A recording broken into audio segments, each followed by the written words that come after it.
So since I took office as district attorney, I've received several complaints from citizens regarding massage parlors that have been popping up all over 1960, spanning from I-45 to 290 and beyond. Many of these businesses do actually offer massages, but it's our belief that the majority are offering sexual services for money and are merely a front for prostitution. Because of these citizen complaints, our office decided to open up an investigation with some of our law enforcement partners. And this operation that we've done today would have been impossible without their cooperation and expertise. So I want to thank the Harris County Sheriff's Department, the Houston Police Department, Harris County Constable Precinct 1 and Precinct 4, and the Harris County Attorney's Office. They've joined us in this fight because going to town hall meetings and talking to citizens, they've received the same complaints that we have. So this morning, after a 3-month-long investigation, we executed 12 search warrants at 12 different massage parlors located on or around the 1960 area. I can't say a lot about the raids today because we're still investigating and still learning what we can, but I can tell you that 14 people have been arrested. The location and the names of these massage parlors can be found in the press release that we sent out today. I know that dealing with just 12 of these places is kind of a drop in the bucket because there are hundreds of these places operating in Harris County. But one, we got to start somewhere. And two, this is just the beginning of a concerted effort with Harris County law enforcement to shut these places down for good. It's my understanding that the Harris County Attorney's Office will be a huge part of this process because they'll be filing lawsuits seeking injunctions against these businesses, which is one way that we can shut them down. I'd also like to point out that during our investigation, we learned that most, if not all, of the women working in these places are not United States citizens, and some of them have had their passports taken from them and held from them. So I asked prosecutors in our Human Trafficking Division to assist in this operation, and they are in the process of interviewing women who were recovered in these brothels right now. At this time, I'd like to ask Harris County Sheriff Ron Hickman to say a few words, and he'll be followed by Harris County Attorney Vince Ryan. Thank you, Madam DA. It's a pleasure for us to be involved in this process. The 1960 corridor, as she mentioned, has been a haven for this kind of illicit business operation for many years.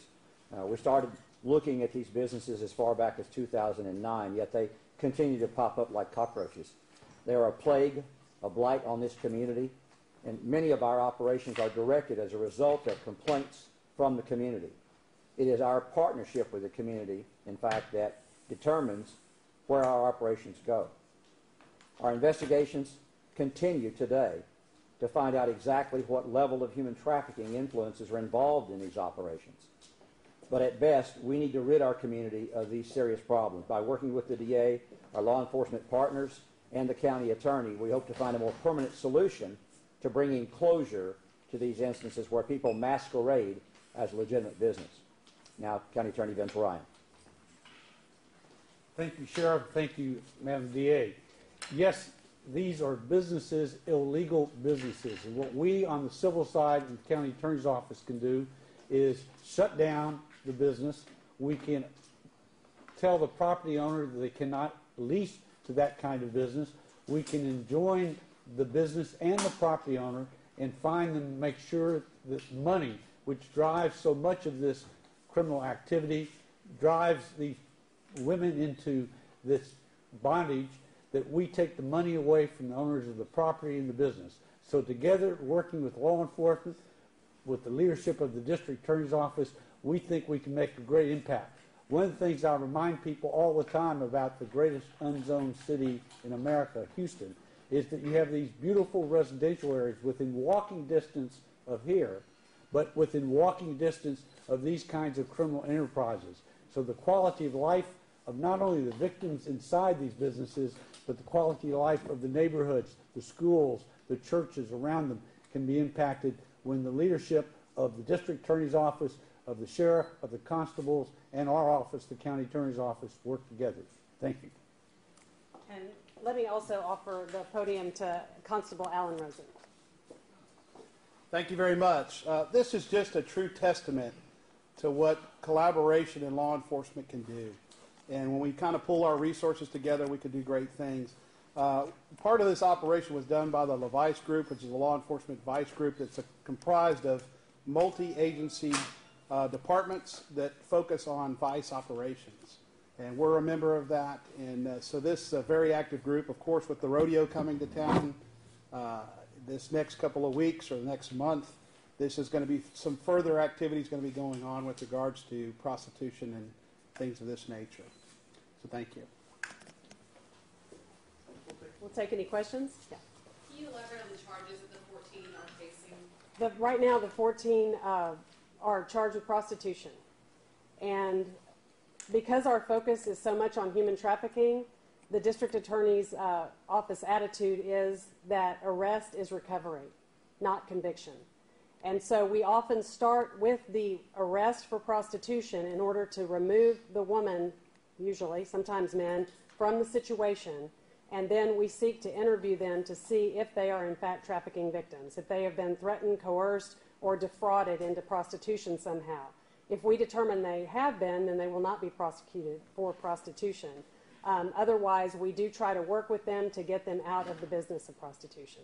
So they were all women in this case? That's my understanding. Yeah.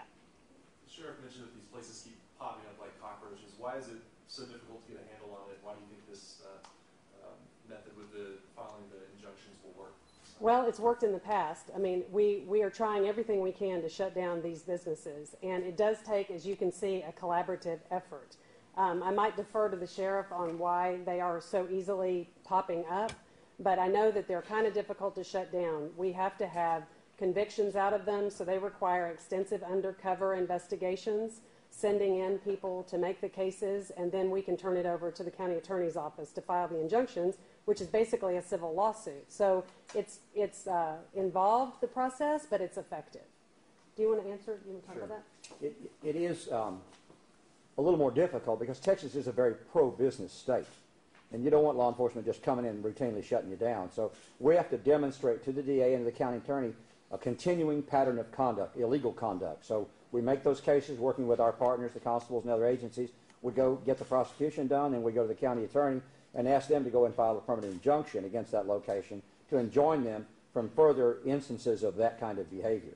So it is a fairly lengthy process, but one that we have proven to be successful already. We filed a number of injunctions across the 1960 corridor by working with the DA, our task force, and the county attorney. So we hope to continue that pattern. So if you're thinking about popping up a massage parlor, you might look forward to a visit. Let me add one thing to it. These businesses are supposed to be licensed massage therapist businesses, but many of the ones that we raid are not. So it's very easy to go to a shopping strip center, sign a lease, put a few tables in there, and then you're in business. So often we find regulatory issues with them, as well as the landlords that lease these nefarious businesses out. They often don't know exactly what's going on in the massage parlors.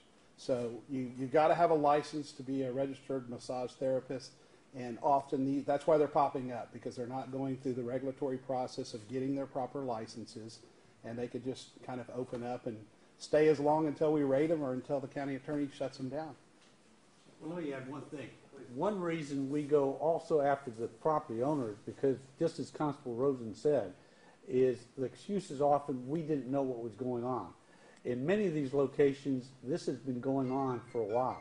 And so where possible, we go after the property owner, not just the owner of the business, and the awful criminals sometimes can take advantage of it. So working together, led by the district attorney's office, the sheriff's office, the constable's office, and our office working the civil side, we can make a substantial dent, a substantial attack on these illegal businesses. Ms., I've got a question. So 14 prostitutes were arrested today, but that list of a dozen massage parlors, they're still open, right? Well, I would hope that they're not very busy after the arrests have been made. But part of the steps are finding out from these arrestees what the story really is. Are they victims of human trafficking, which is even more serious crime? Are they here and illegally coerced into doing what they're doing? Same time is the business owner is not the property owner. So again, that's why it takes a multidisciplinary group working on this, because both fortunately and unfortunately in a free enterprise society, you've got all these different silos that often work to the advantage of the criminals, often work to the advantage of the people who take advantage of criminal activity. So I think this is a good example of, you might think you're getting away with it, but when you've got law enforcement working together, when you've got the county working with the city, it's not going to last. I know this is an impossible question, but how many are there in Harris County? Well, Harris County had 4.3 million people. Harris County, again, because the city of Houston is the largest unzoned city in America, you've got commercial. Driving here along Student Airline, Veterans Memorial is a classic example. Beautiful residential areas within walking distance of here. Within walking distance. Great schools within walking distance, I'm sure, of here. But what's all along the roadway are strip shopping center after strip shopping center after strip shopping center. And some of the owners, you can almost drive through them and see which owners take better care of their property. But the best thing about Houston often is because we're unzoned and we have a free enterprise society. But when criminals take advantage of that, we see what we're seeing today. And again, due to the leadership of the district attorney's office, the sheriff, constable, working with our office, we're going to make a dent. Best guess from anybody? The last count that we know of is when we did work on the legislation, there were in excess of 300. And new ones come up. All right. What is it about our area that makes that happen? I know you mentioned zoning. Is it also location? Why is this such a hub for this type of activity? Well, I'll let the others speak to it, but one is we do have a great economy here in Houston, Harris County, Texas. Now, we've seen a downturn because of the petroleum industry. I'm a native Houstonian. It used to be, we're the oil capital of the world. So that's part of what happens. Then we have a lot of international business going on here because of petrochemical industry and other industries. So you have a lot of people coming and going all the time. And again, I think because it's a free enterprise system, we do have these locations everywhere. And 300 is a number that's been used for several years. And fortunately, almost any direction you drive, you'll see these kinds of businesses, often legal, but too often illegal. Got it. And I know, Constable, you had mentioned the rodeo. Do you see an uptick in these types of businesses and this type of activity around this time period? Sure. Every time. I mean, the Final Four is going to be coming next month, and there's this type of trade tends to come to our city. And because there's a lot of people, there's a lot of partying going on. And so, sure, with the rodeo and the Final Four and different events that come here, the Super Bowl next year, we're going to see an uptick in this, and that's why we're all working collaboratively to do something about it. So this task force is doing great work, and we're going to continue to ramp up our efforts to stop this, because we're the hub, the human trafficking hub of the United States, unfortunately. So we're doing something about it. And let me say, just as there may be an uptick in this kind of criminal pursuit, there's going to be an uptick in law enforcement response. We're all working together, and hey, we're all aware that the Final Four is coming, and the stings on Johns, on the customers, are going to go up. The raids are going to continue, and we're going to make Houston as hot as we possibly can so people will not engage in prostitution activities in our city. We are the hub. I think it's because we're such a mobile place. We're so easy to get in and out of. We've got 2 airports. We have major highways. We have a port. And so we've always, just as we've always been kind of a magnet for drugs, we are for humans, which is just another industry that we are going to try to just crack wide open here in Houston. You said all these women had passports that they weren't from here. So can you tell us anything about them as a group? Latin America, Asia? At this time, I can't, because we're still right in the middle of the investigation. But just suffice it to say that they're not from here and they have passports, and not all of them have had them held, but some of them have had theirs held, which is a classic sign of trafficking, that you're being held against your will and forced to perform without any way of leaving and walking away. I mean, that's kind of the definition of human trafficking. And were all of those women employees, or were some of them types? Do we know that breakdown? I can't discuss that right now. So literally, we are still talking to people and still investigating as we speak. And the lawsuits, will those be filed against all of the businesses that were raided today, or is it just some of them? Well, again, we can't speak to particulars that are occurring because of today, but we, working with other agencies, will seek the most effective way of shutting down these businesses in the locations. So some will be against the owners of the property, some will be against the business owners themselves, sometimes and very often both. And again, I think part of this is emphasizing is figuring out who the victims are is often the first step. In the district attorney's office, along with the constable and the sheriff, that's one of the first steps that's being taken today. Any other questions? Should residents be concerned? Can they call in? Is there a hotline or anything? Yeah, actually, that's where we get our best information. The Precinct 4 Constable's Office, probably Precinct 1, all have tip lines to provide information. There are a lot of different ways. I watch a variety of numbers you can call. Just let us know. I mean, we're happy to respond and investigate those things. And it's important to note today that the end of these arrests does not signal the end of this investigation. The DA's office and their human trafficking prosecutors and investigators will continue working on developing intelligence about this particular case. And we need to know how well they are connected. Are there commonalities in ownership? And we need to find out exactly what part these groups play in the overall scheme of things. You know, much of the approach is intelligence related. You know, try to find out, you know, what influences impact the business here. Why here? We know that as the city of Houston ramps up their city ordinances, that drives some of that business out into the unincorporated area of the county where it's not zoned.